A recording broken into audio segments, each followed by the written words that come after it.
তোর বাপেরা এই ডিপ্লোমা নাকি মত করে মন্ত্রণালয়ের সুপারিশ আটকে দিবে।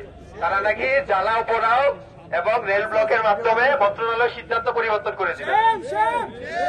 এটা কি কোনদিন হবে এই বাংলায়? আমরা বেঁচে থাকতে কি এই সিদ্ধান্ত কার্যকর হবে? আমরা চাই মন্ত্রণালয় তাদের নিজস্ব গতিতে কাজ করুক এবং যাই সুপারিশ আসুক না কেন, আমাদের পক্ষে হোক তাদের পক্ষে হোক, তাদের নিজেরা চিন্তা ভাবনা করে সেই সুপারিশটা দিক। আমরা চাই না সরকারকে বল প্রয়োগের মাধ্যমে জ্বালাও পোড়াও সন্ত্রাসের মাধ্যমে সিদ্ধান্ত পরিবর্তন করুক। আমরা কি চাই? সব ধরনের সন্ত্রাসী কার্যক্রম আমরা রুখে দিব।